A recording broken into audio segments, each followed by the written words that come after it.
La Voz de América presenta.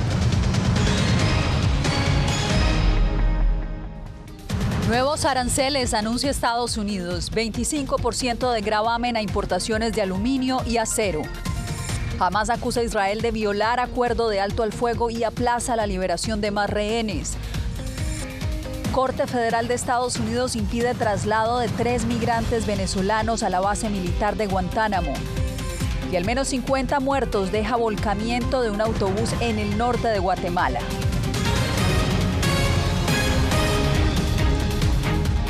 Desde Washington los saluda Yasmín López. Comenzamos con la más reciente decisión del presidente Donald Trump, la de imponer aranceles del 25% a todas las importaciones de acero. Una decisión que se aplicará a todos los países, incluidos Canadá y México, que recordemos son los principales socios comerciales de Estados Unidos.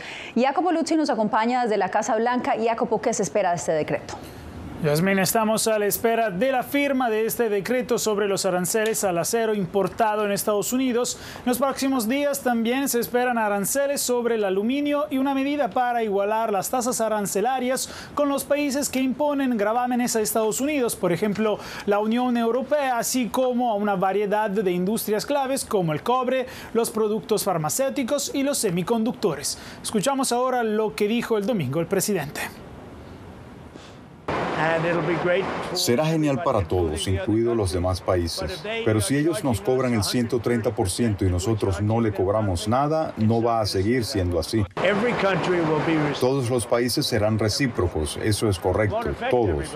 No afectará a todos porque en algún lugar tenemos aranceles similares. Pero los que se están aprovechando de Estados Unidos, vamos a tener reciprocidad. Las propuestas arancelarias de Trump ampliarían su lucha comercial a muchos países diferentes, desencadenando disputas comerciales que podrían alentar a otros países a tomar represalias con sus propios aranceles a los productos estadounidenses. Yasmín, según expertos, el presidente podría utilizarlos como palanca para buscar más concesiones en las negociaciones, pero también violarían estos aranceles los compromisos de Estados Unidos con la Organización Mundial del Comercio. Gracias, Jacopo. Y por su parte, en México, la presidenta Claudia Sheinbaum reaccionó con prudencia ante el anuncio de Washington de imponer estos aranceles. Hatsiri Sánchez nos informa el alcance que podría tener la medida en el comercio bilateral.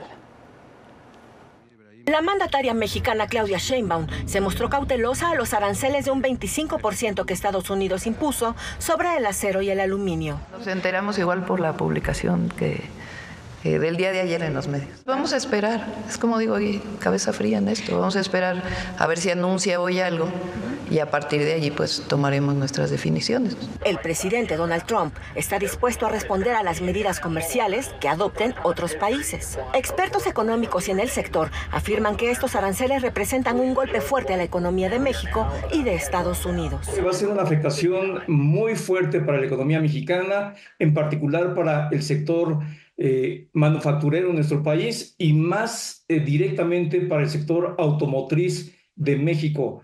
Hay que recordar que el 30% del Producto Interno Bruto de la economía mexicana depende de este sector. El analista y experto en economía considera que el mandatario estadounidense ha echado mano de fuertes represalias ajenas a la problemática de seguridad y narcotráfico. Hasta ahora, las presiones arancelarias de parte del presidente Trump en contra de México han sido por dos temas que no tienen nada que ver con el comercio.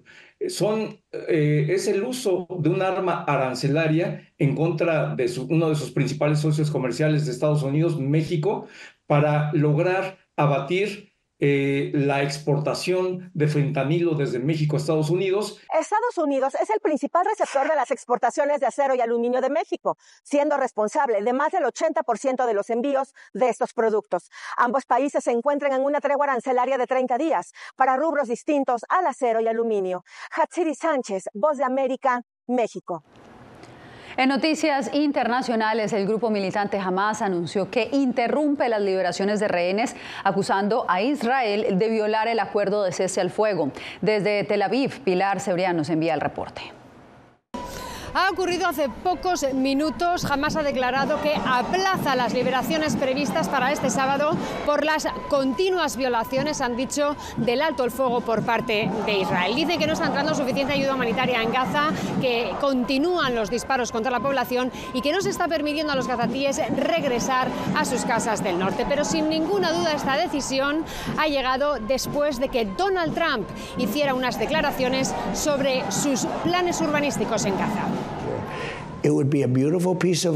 Va a ser un hermoso lugar, pero ¿tendrán los palestinos derecho para volver?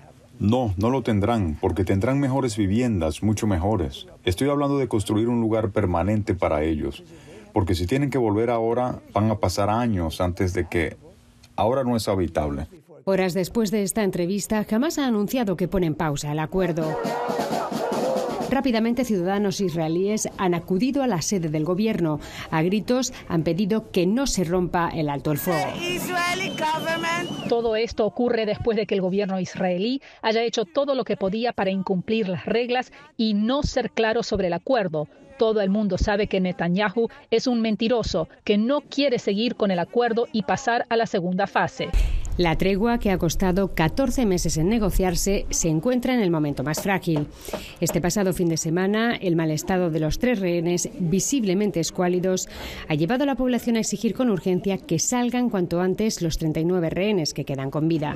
Y esta noche el gobierno israelí ha decidido reunirse de urgencia para decidir cómo responder al anuncio de Hamás.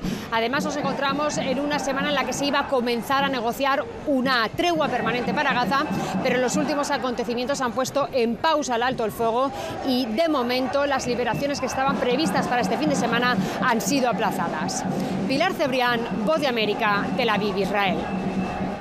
Y en medio de las crecientes críticas sobre el poder otorgado por el gobierno estadounidense al empresario sudafricano Elon Musk, el presidente Donald Trump le ha encargado ahora auditar al Pentágono para, según él, descubrir millones de dólares en fraude. Carolina Valladares nos trae el informe.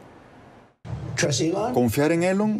Él no está ganando nada. De hecho, me pregunto cómo puede dedicarle tiempo. Está muy interesado en ello. Es la más reciente y ferviente defensa del presidente Donald Trump a Elon Musk en medio de quienes lo critican por su gestión al frente del Departamento de Eficiencia Gubernamental y la influencia que el multimillonario sudafricano tendría sobre el mandatario. Es más, en las últimas horas Donald Trump encargó a Elon Musk, a quien la Casa Blanca ha designado como un empleado especial del gobierno federal, una auditoría para encontrar, asegura, miles de millones de dólares en fraude y abuso en el Pentágono durante el gobierno de Biden. Le diré muy pronto, tal vez dentro de 24 horas, que vaya al Departamento de Educación. Encontrará lo mismo. Entonces voy a ir al ejército. Vamos a controlar a los militares. Sin embargo, una encuesta reciente realizada por The Economist que indica que la proporción de republicanos que apoyan una influencia significativa de Elon Musk en la administración Trump ha caído sustancialmente hasta un 26%, casi la mitad del apoyo registrado en noviembre.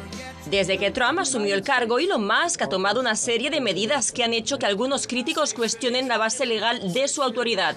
La más reciente, desmantelamiento el pasado lunes de USAID, como se conoce a la Agencia de Estados Unidos para el Desarrollo Internacional. Las órdenes de suspensión de trabajos me han impedido brindar servicios en todo el mundo que ayudan a mantener a Estados Unidos más seguro y fuerte mediante la promoción de asociaciones comerciales. El pasado viernes, un juez federal asestó a Trump y Musk su primer gran revés en el desmantelamiento de la agencia, ordenando un cese temporal de los planes para sacar del trabajo a miles de empleados. Y mientras las Cortes realizan su trabajo, la administración Trump ha anunciado hace apenas unas horas que ha rescindido el contrato de arrendamiento de la Agencia para el Desarrollo Internacional de los Estados Unidos aquí en Washington, D.C., lo que supone un paso al frente de un desmantelamiento rápido y casi por completo de lo que era la Agencia del Desarrollo de Estados Unidos durante casi 6 décadas, Yasmín. Gracias, Carolina. Y en firme quedó el bloqueo de un juez federal de Estados Unidos a la oferta de indemnización por despidos que el gobierno Trump envió a 2 millones de trabajadores federales. La decisión responde a una demanda de sindicatos de empleados federales, quienes argumentan que la propuesta es ilegal porque básicamente no cuenta con la aprobación del Congreso. En el centro de esta polémica nuevamente se encuentra Elon Musk, quien ha sido designado por Trump para supervisar esta reestructuración a través del recientemente creado Departamento de Eficiencia Gubernamental.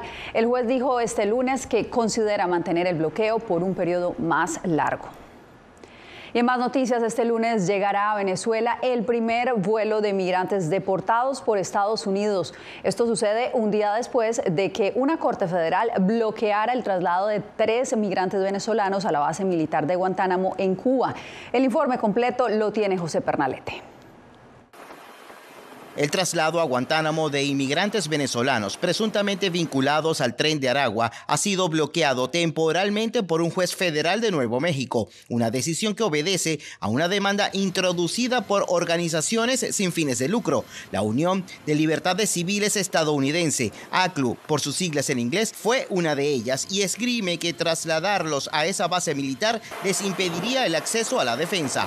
Sus abogados están ahí también, así es que si tienen que hablar con ellos, comunicarse, juntarse en persona, es muy fácil. Si mueven a nuestros clientes más de 3,000 millas o kilómetros de donde están sus abogados, va a ser muy difícil poder representarlo. La secretaria de Seguridad Nacional, Kristi Noem, dijo recientemente que los trasladados a Guantánamo no permanecerán allí por mucho tiempo.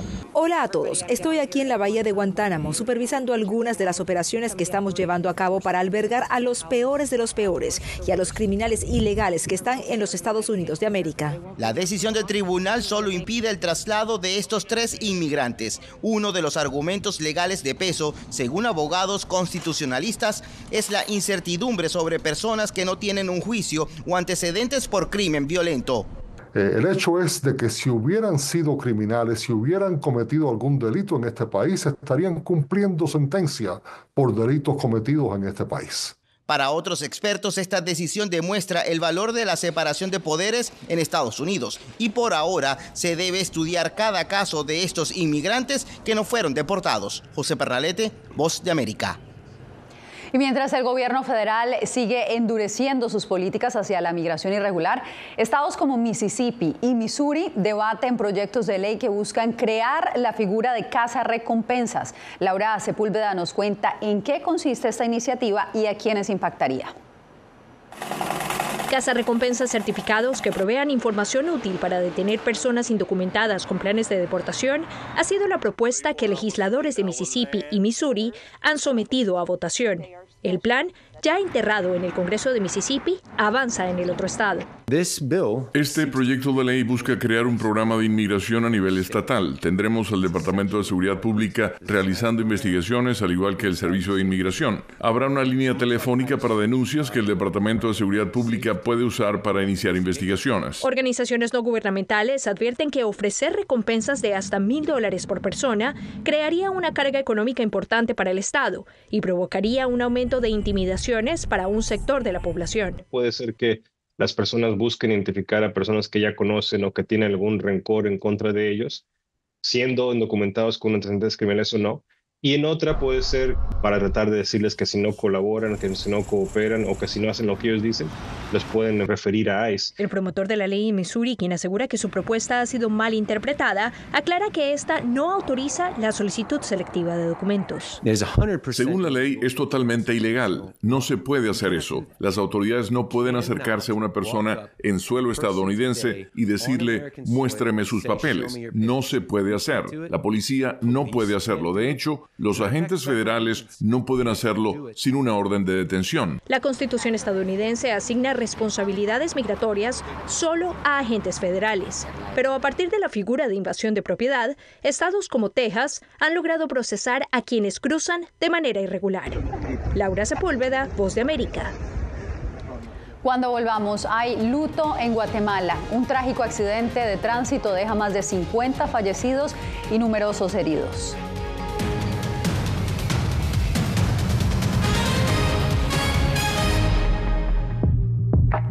Aumento de visitantes en bancos de alimentos en Estados Unidos preocupa a las autoridades. ¿Qué está pasando?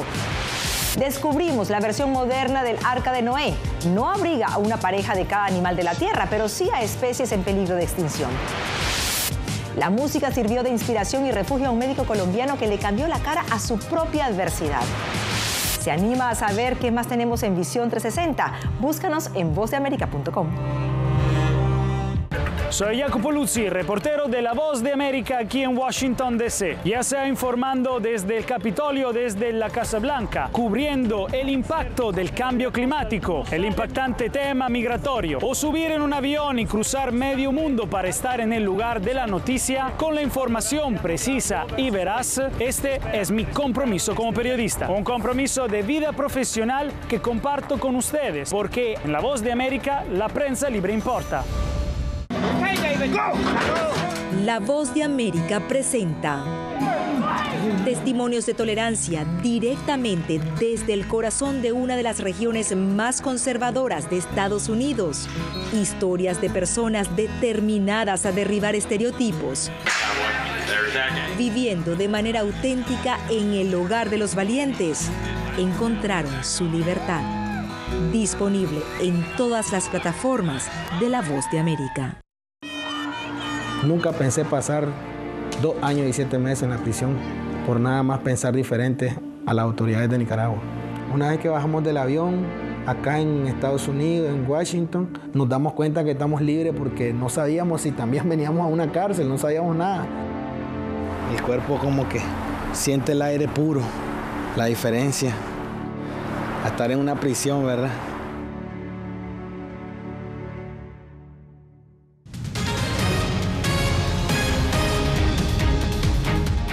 Los ecuatorianos definirán su futuro gobierno en una segunda vuelta. Tras la elección de este domingo, el actual presidente Daniel Noboa y la candidata correísta Luisa González se enfrentarán en las urnas nuevamente el próximo 13 de abril. Precisamente, Néstor Aguilera nos acompaña en directo desde Quito. Néstor, ¿cómo fueron recibidos estos resultados?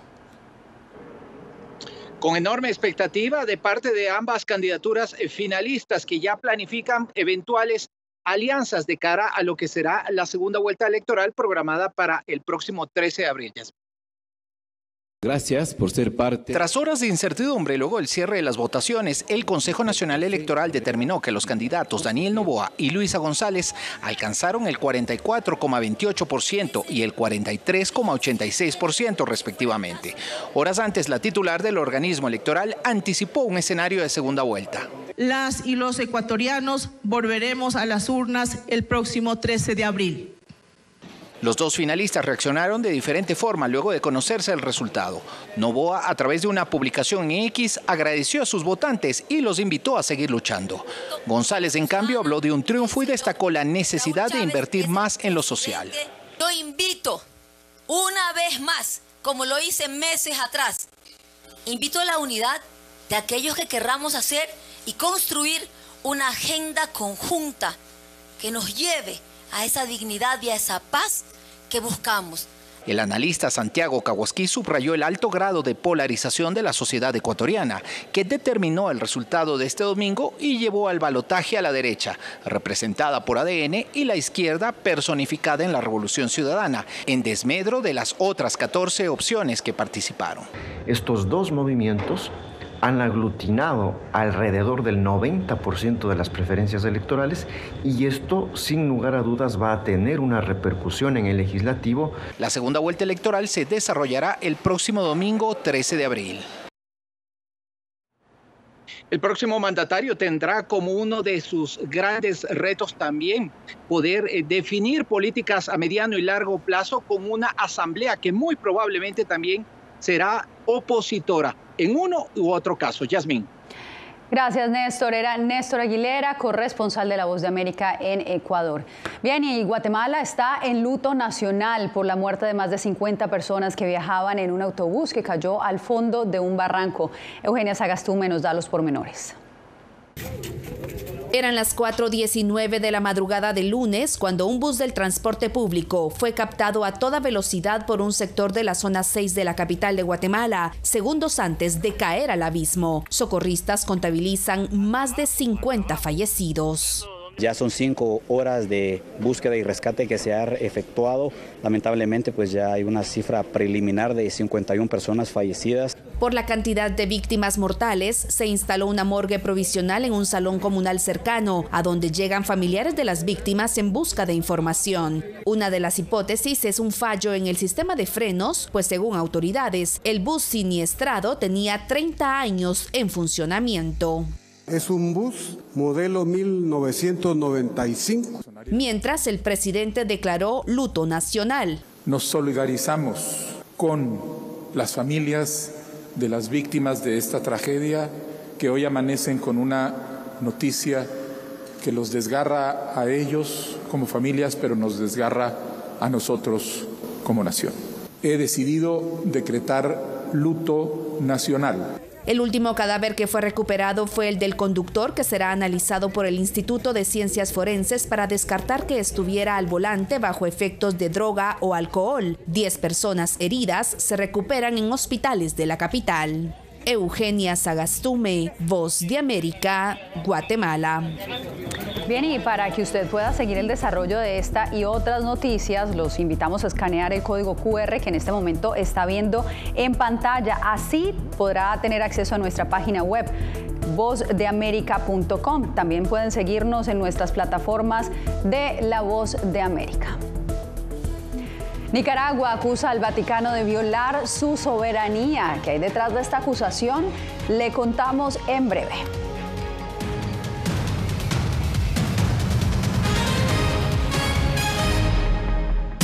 Esta semana en Foro, ¿hacia dónde va la política de Estados Unidos hacia Venezuela? Lo que hay es dos corrientes, el lobby petrolero, en la que quiere continuar una relación con Maduro, y están los que entienden que para poder mejorar la situación en Venezuela debe salir Maduro del poder. El silencio y el cuidado de cada palabra que dice Nicolás Maduro solo indican que hay negociaciones en curso. Foro, somos una fuente de información confiable. Soy Néstor Aguilera, corresponsal de La Voz de América en el Ecuador. Informar sobre la realidad de un país exige una alta dosis de responsabilidad periodística, más aún cuando las noticias evolucionan a cada instante. Aquí en La Voz de América encuentras noticias veraces, precisas y balanceadas. Valores profesionales que me motivan a trabajar día a día para informarte de manera profunda sobre los temas que más impactan tu vida diaria. Porque en La Voz de América, la prensa libre importa. Uno de los mayores centros de producción global de opio está experimentando profundos cambios a medida que los talibanes intensifican su lucha contra la industria de la droga. Hellman, la maldición de los narcóticos, una investigación exclusiva de La Voz de América que nos lleva a lo más profundo de las plantaciones de amapolas en Afganistán. Ahora en todas nuestras plataformas.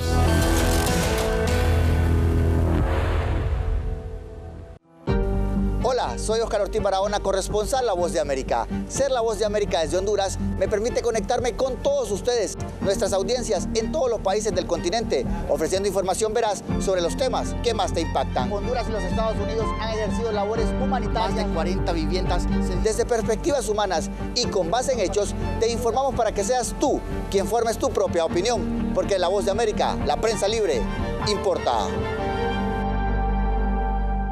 Desde las ciudades más emblemáticas hasta los rincones más remotos del planeta. La Voz de América te trae las noticias más recientes. Con una garantía de credibilidad y balance. Como la mayor radiodifusora de noticias de Estados Unidos a la comunidad internacional, te ofrecemos una perspectiva única sobre la realidad de este país, Latinoamérica y el resto del mundo.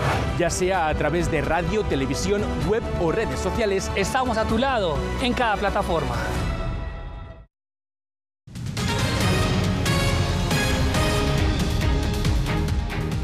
Nueva York respondió con una ley escudo que protege a los médicos que prescriben medicinas abortivas.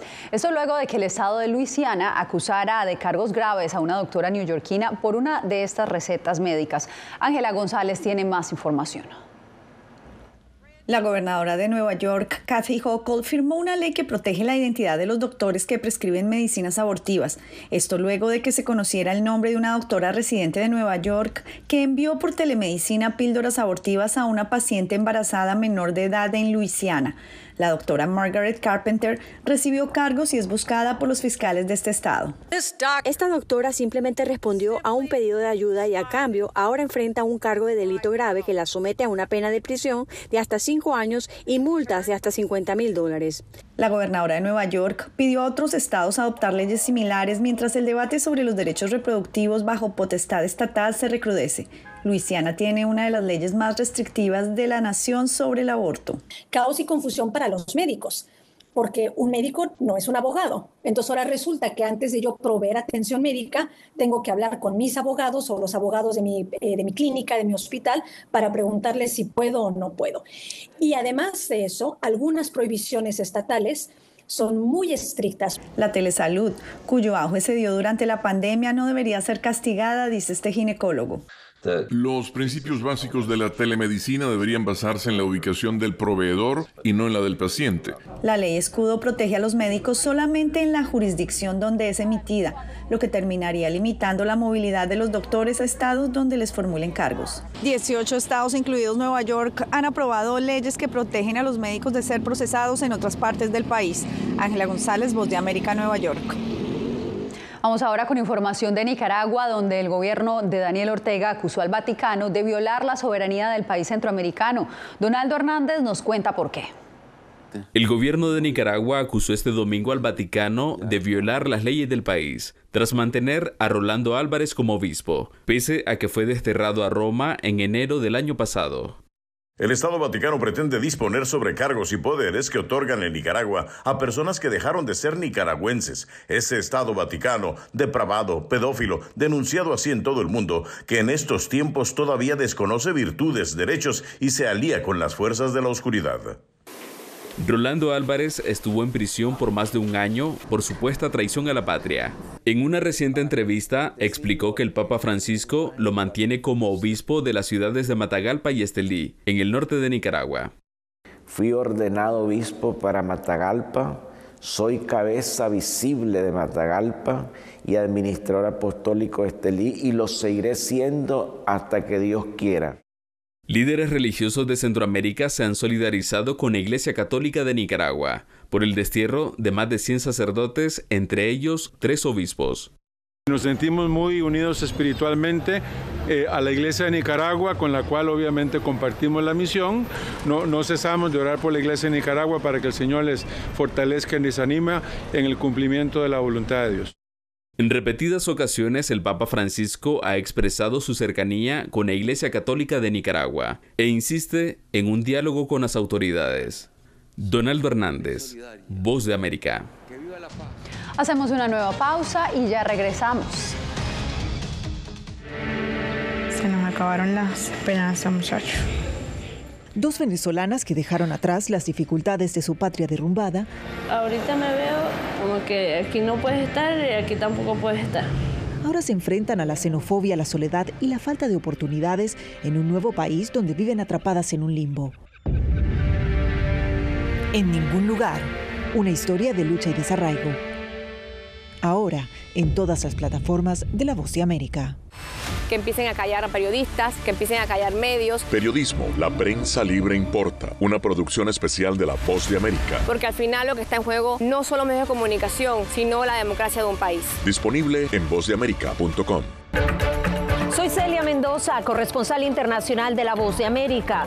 Desde que me uní a este equipo de profesionales hace más de una década, he tenido la oportunidad de descubrir un mundo de noticias que comparto con ustedes. La Voz de América habló con el director. Porque siempre estoy en el lugar de los hechos, entregando información veraz, clara y precisa, manteniendo nuestro compromiso periodístico, porque en La Voz de América, la prensa libre importa. El crimen organizado asesinaba a los chicos y luego cremaba los cuerpos. Periodismo, la prensa libre importa, una coproducción de La Voz de América y Latina. Así que es complicado hablar acá de libertad de expresión. Disponible en vozdeamerica.com.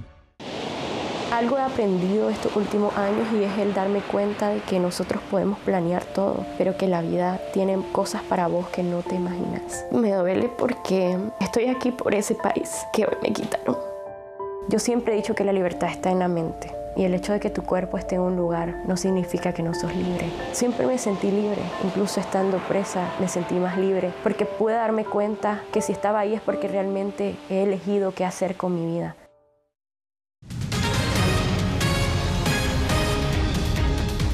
Nos dirigimos al Museo del Globo en Roma, que se ha convertido en un espacio único para despertar la imaginación y el arte. Esta exposición inmersiva invita a los visitantes a adentrarse en un mundo donde se funden la creatividad y la interacción. No solamente niños, adultos también exploran este espacio lleno de esferas flotantes que crean una atmósfera mágica e inigualable. Con esto me despido por hoy.